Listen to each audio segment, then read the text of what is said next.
पूरा का पूरा ड्रामा आपने देखा होगा। तमाम चैनल्स के अंदर अगर आपने फॉलोअप किया है, उसका फॉलोअप अगर देखा होगा, कुछ महीने से लगातार सारे मेन स्ट्रीम मीडिया, जो कि लार्जली सारी की सारी पब्लिक भारत की ये जानते हैं कि मेन स्ट्रीम मीडिया सरकार द्वारा संचालित होता है। पूरा का पूरा ज़्यादातर सरकार के इंडस्ट्री दोस्त हैं, उनके पैसे लगे हुए हैं, और जिसमें नहीं थे एनडीटीवी वगैरह, उनके अंदर भी अब सरकार ने अडानी ने सबने खरीद लिया, टेक ओवर कर लिया। तो सारे के सारा मेन स्ट्रीम मीडिया उनके कवर में, आप लगातार अगर उनके प्रोग्राम देखते तो लगातार ये बात बोल रहे थे कि बहुत जल्दी ऑनलाइन कैमरे के सामने होगा खेल, एनकाउंटर होगा, ये होगा, उसकी हिंट दे रहे थे लगातार वो। मैंने तो काफ़ी दिन से लगातार सुन रहा था उन लोगों को, तमाम एबीवीपी और आपका ये जो है आज तक, और ये आपके जो रिपब्लिक टीवी, और ये तमाम, ये लगातार टाइम्स नाउ, ये लगातार बोल रहे थे, इंडिया टीवी लगातार बोल रहे थे कि ऑन कैमरा होगा खेल, ऑन कैमरा होगा खेल, देखेंगे खेला होगा, जो तमाम हिंट दे रहे थे, राइट। और ये सचमुच हो गया। सबकी तैयारी, कभी ऑन कैमरा होता है। एक बंदा गया है, आपको पत्रकार के रूप के अंदर जाके गोली मार दिया है, और उसके बाद में पुलिस उसको पकड़ नहीं रही है, वो लगातार गोली मार रहा है, वो वहां खड़ा हुआ पुलिस, फोटो में देखिए, फोटो देखिए, वीडियो देखिए, लगातार मैं रात से देख रहा हूं उसको, लगातार पुलिस वाले खड़े हैं। क्या पुलिस वालों के पास गन भी नहीं थी? क्या थप्पड़ मार के जी उसको ये पूरा बंदोबस्त किया था आपने, उसको इतना ड्रेडेड क्रिमिनल बताया है अतीक को, और हो भी सकता है वो हो, ठीक है, उसके खिलाफ सबूत थे नहीं थे मैं नहीं जानता। अब उनके खिलाफ में सबूत है, आप उनको लेके आ रहे हो, अगर ड्रेडेड क्रिमिनल उसको मान रहे हो, तो आप उनकी सिक्योरिटी में ऐसे पुलिस वाले तो रखने चाहिए जिनके पास गन हो, और उनके पास गन होती तो वो बंदा कोई गन मार रहा है तो आप जुडिशियल कस्टडी में उनको शूट आउट हो रहा है। ये क्या सही है डेमोक्रेसी के लिए? इसका मतलब ये पता लगता है कि आपकी एजेंसी, आपकी पुलिस सुरक्षा नहीं कर सकती, किसी भी आम नागरिक की नहीं कर सकती। आपने आपके देखिए, चाहे वो कितना ही बड़ा अपराधी क्यों ना, अगर आपकी सिक्योरिटी में, तो आपकी जिम्मेवारी बनती है कि उसको सुरक्षा देना। अब उसको गोली मार रहे हैं, वो लगातार गोली मार रहा है, पीछे पुलिस वाला हाथ से पकड़ पकड़ के खींच रहा है। यू सी द वीडियो, बार बार हाथ से पकड़ के खींच रहा है। क्या हो रहा है भैया?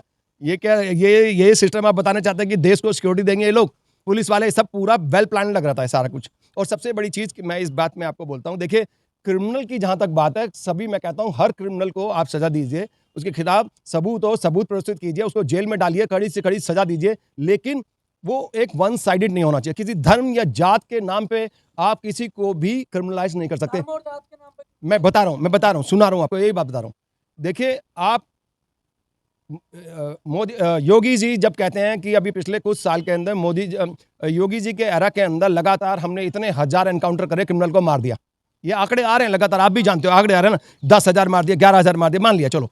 उसके खिलाफ मैं एक बात बोलता हूं, जो उनके खिलाफ जाएगी, आप एनसीआरबी का डाटा देखिए, नेशनल क्राइम ब्यूरो का डाटा देखिए, उसके अंदर दिया हुआ है कि फर्स्ट जितने भी क्राइम हो रहे हैं इंडिया के अंदर, राइट, नंबर 1 पे यूपी चल रहा है 56,000 केसेस के साथ में। 56,000 केसेस, मैं अपनी तरफ से नहीं बोल रहा हूं। सेकंड नंबर पे, सुनिए, सेकंड नंबर पे कांग्रेस का राजस्थान चल रहा है, ठीक है, तीसरे पे महाराष्ट्र है, चौथे पे टीएमसी वगैरह है, टीएमसी भी है, और उसी के अंदर टॉप 10 के अंदर 10 में से 5-6 इन्हीं के राज्य हैं, 12 में से 7 बीजेपी रूल स्टेट्स हैं। तो आप, चलो मैं इस मुद्दे पे भी नहीं आता, अब मेन कहने, हाँ हाँ, अगर आंकड़े, मेरी पूरी बात करनी थी, लेट मी फिनिश। देखिए, अगर ये आंकड़े ये दिखा रहे हैं कि आपने, एक तरफ आपका क्लेम है कि आपने इतने एनकाउंटर कर दिए, सारे क्रिमिनल मार दिए, तो फिर ये क्राइम कर कौन रहा है? जो नेशनल क्राइम ब्यूरो का गवर्नमेंट का डाटा है, उसके अंदर टॉप पे 56,000 केसेस के साथ में यूपी टॉप कर रहा है। और वो केसेस भी आप जानते हो यूपी के अंदर कितनी बुरी हालत है लॉ एंड ऑर्डर की, कि 10% भी रजिस्टर्ड केस नहीं होते हैं। ये मानते हो आपने कि वहां पे रजिस्टर नहीं होते, केस एफआईआर नहीं होती है? तो अगर आप 10% को, अगर उसको इंटू करोगे, 56,000 को इंटू करो 10 से 100 पे लाने के लिए, तो आप ये 5,60,000 केसेस हो गए क्राइम के, जो कि यूपी में हो रहे हैं, ठीक है। तो ये कर कौन रहा है? जब आपने दूसरे धर्म के सब मार दिए, आप कह रहे हो कि मुस्लिम चोर हैं, मुस्लिम क्रिमिनल हैं, उनको मार दो, ठीक है। अगर आप ऐसे करके मार रहे हो, तो फिर आपके बंदे कर रहे हैं क्राइम, कर कौन रहा है फिर? जब आपने 11,000 खतरनाक गुंडों को तो उनके मार ही दिया, और वो सारे के सारे ज्यादातर उसमें मुस्लिम ही दिखा रहे हो, ठीक है। आपने कहते दूसरे धर्म मुस्लिम है, वो क्रिमिनल है, उसको मार दिया, चलो, बाकी फिर क्राइम कौन कर रहा है? मेन क्वेश्चन है कि एक बंदे के नाम लेके शोर मत बचाइए आप ये बताइए 5,60,000 केसेस कौन कर रहा है? हाँ, तो वो क्यों नहीं मर रहे?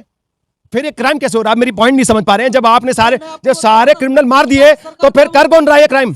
आपके बंदे कर रहे हैं। इसका मतलब है सरकार के बंदे कर। आप बात नहीं सुन रहे हैं मेरी बात, नहीं। सरकार के इसमें 2 तथ्य हैं। पहला तथ्य है कि यूपी में जो पॉपुलेशन है वो बहुत ज्यादा है, अच्छा, है ना, जहाँ पे पॉपुलेशन ज्यादा होगी हाँ हाँ वहाँ पे जो है जो नंबर ऑफ केसेस है वो ऑब्वियसली ज्यादा होगा, ये बात आप भी मानते अच्छा, तो बढ़ कैसे रहे हैं? जब वो सरकार लगातार 11,000 क्रिमिनल को मार दिया है उनके आंकड़े के हिसाब से, तो ये क्राइम कर कौन रहा है? इसका मतलब बीजेपी के लोग कर रहे हैं हैं। ना। दूसरी बात ये जो है, आपके बंदे FIR है वो ज्यादा रजिस्टर हो गुंडे आपके हैं, गुंडे सरकार के हैं तो संत हैं, गुंडे दूसरे के हैं तो क्रिमिनल है, मार दो गोली। ये तो सही बात नहीं है। धर्म के नाम पे, जात के नाम पे मत देखो। क्रिमिनल क्रिमिनल होता है, उसकी कोई धर्म नहीं होता, कोई जात नहीं होती। के नाम पे कौन देता है? ये करा ही जा रहा है, फिर बाकी क्राइम कौन कर रहा है? फिर मुझे बताइए। 5,60,000 केसेस अगले पिछले साल के हैं, एक साल के। मैं 10 साल के नहीं बता रहा, एक साल का आंकड़ा है। 5,60,000 केसेस कौन कर रहा है फिर क्राइम? इसका मतलब सबको तो हमने मार दिया, उनके तो फिर आपके बच गए, वही कर रहे हैं क्राइम। उनको कौन रोकेगा फिर बताइए? वो आपके दोस्त हैं, वो संत हो गए। आपके गुंडे संत हैं और दूसरों के गुंडे क्रिमिनल हैं, उनको गोली मार दो। मैं ये नहीं कह रहा कि अपराधी के खिलाफ एक्शन नहीं होना चाहिए, लेकिन सबको बराबर देखना चाहिए। मेरा कहने का मतलब है, चाहे किसी भी धर्म और जात के क्यों ना हो, क्रिमिनल क्रिमिनल होता है, वो किसी का भी नहीं होता। आज आपके साथ है, कल वो आपके ही गोली मारेगा। मैं बता रहा हूं, जो गुंडा क्रिमिनल आज आपके साथ है, कल आपके ही गोली मार देगा। वो मंत्री सोचते हैं कि हमारे साथ है, तुम्हारे साथ नहीं है। कल कोई और सत्ता में आएगा, उसके साथ चला जाएगा, फिर वो तुम्हारे मार देगा। क्रिमिनल किसी का भी नहीं होता, किसी धर्म जात का नहीं होता, उसको मारो। अतीक अहमद का जिन्होंने शूट आउट किया, आपने उनका वो सुना है जो पुलिस ने जारी किया? हाँ उन्होंने पुलिस को बताया है हाँ कि हमने ये जो शूट आउट है वो इसलिए किया है हाँ। जिससे कि हमें फेम मिल सके, वो उनका फेमस हो सके। ये इसी को कहते हैं बनाई हुई स्टोरी, इसी को कहते हैं फैब्रिकेटेड स्टोरीज। ये बनाई हुई स्टोरी है। उन लोगों ने पुलिस वाला क्या कर रहा था उन लोगों जब वो गोली मार रहा था? लगातार आप हाथ से पकड़ोगे। उन लोगों ने एक बंदा गोली चला रहा है आपके हाथ के अंदर, सबसे बड़ा ड्रेडेड क्रिमिनल आप ही बोल रहे हो कि सबसे खतरनाक क्रिमिनल है, 100 के करीब अपराधी उसके ऊपर मामले हैं, और उसके ऊपर आप एक हाथ बिगड़, डंडा तक नहीं है आपके हाथ में, जो डंडा ही मार दो उसके, वो गोली मार रहा है, डंडा भी नहीं मार रहा है, उसका हाथ पकड़ पकड़ कह रहा है क्या दिखा रहे हो नाटक यार। जिन लोगों ने 19-20 साल पहले अपना घर छोड़ दिया, किसने क्या वो भी बीजेपी ने छुड़वा दिया? किसने छोड़ दिया? इन्हीं ने, ये जिन्होंने शूट आउट किया है। आपको क्या पता? आपको किसने बताया ये बात? हैं? आपको किसने उनके बताया? घर वालों ने कहा, वो है, किसको मीडिया बताया? पे है, किसको बात बताया? है। किसको बताया? हैं? किसको बताया? मीडिया को। मीडिया को बताया हाँ। कि घर छोड़ दिया। हाँ। तो घर छोड़ दिया तो क्रिमिनल हो गया, काम धंधे के लिए भी तो जा सकता है। ऐसे यूपी बिहार के हजारों लाखों बंदे कारोबार के लिए बेचारे तमिलनाडु कर्नाटक कहाँ जाते हैं, इसका मतलब क्रिमिनल हो गए वो? कर दिया। क्या बिहार के लोग क्रिमिनल हो गए? यूपी के लोग क्रिमिनल हो गए? मजदूर आदमी क्रिमिनल हो गया? घर से निष्कासित कर दिया। निष्कासित करते किस बात पे करा? हैं? किस बात पे? क्योंकि वो ऐसे ही काम करता था। कैसे काम करता था? पहले से। गोली मारता था। मतलब 10-15 साल पहले से लगातार गोली मारता, अब तक तो कई हजार मार चुका होगा। तो फिर पुलिस क्या कर रही थी यूपी की? उसके ऊपर 15-16 केसेस हैं। किसके? मर्डर के? मर्डर के केस है? मर्डर के नहीं, तो अलग-अलग तरीकों के। घूसम पिट्टी के? हाँ, तो घूसम पिट्टी से क्रिमिनल हो गया, तो फिर तो सब पुलिस उनको, सारे नेताओं को भी पकड़ो, घूसम पिट्टी करते रहते हैं विधानसभा के अंदर, लोकसभा में भी, उनको भी अरेस्ट कर लो सबको। ये तो कुर्सियां उठा उठा के मारते हैं एक दूसरे के, तो सारे अपराधी हैं ये लोग, संसद में भी बैठे हैं और विधानसभा में बैठे हैं। अगर ऐसे घूसम पिट्टी के अगर क्राइम करा है उन्होंने, तो फिर पुलिस क्या कर रही थी? पुलिस अभी पकड़ लिया, क्राइम आ गया, डटा आ गया, क्योंकि प्रूव करना है कि ये क्रिमिनल थे। तो वो तो साथ के साथ पकड़ लिए ना पुलिस ने। तो पकड़ लिए, तो मारने से पहले क्यों ना पकड़े? पुलिस ने तो अपने अपने हिसाब से पूरी कोशिश करी। और क्या कोशिश करी? वो सब देख रहा, पूरा देश देख रहा था वीडियो के अंदर क्या कोशिश हो रही थी। उनका हाथ पकड़ पकड़ खींच रहे। अरे आपने सुरक्षा के लिए निहत्थे आए, एक डंडा तक नहीं है आपके हाथ में, आप खामा का स्टोरी बना रहे हो। और चलो, जो बनाया आपने, जो बना रहे, पूरा देश देख रहा है ये तमाशा क्या हो रहा है। ये डेमोक्रेसी की हत्या हो रही है। मैं ये नहीं कहता क्रिमिनल को सजा नहीं मिलनी चाहिए, मिलनी चाहिए। चाहते ही क्या मौत हो, चाहे जिसने भी अपराध करा है उसकी सजा, सख्त से सजा मिलनी चाहिए उसको। अगर उसने अपराध करा है, मौत की, किसी को मारा है, तो उसको मौत की सजा होनी चाहिए। लेकिन ये सबके लिए बराबर होना चाहिए, सब धर्म जात के लिए एक बराबर होना चाहिए, कोई भी उसमें डिफरेंशिएट नहीं होना चाहिए। ये मेरा कहने का मतलब है। चाहे वो बीजेपी की सरकार के साथ हो, चाहे दूसरे अपोजिशन में हो, सभी को सजा बराबर मिलनी चाहिए। कानून और संविधान के लिए सारे बराबर हैं देश के अंदर। धन्यवाद।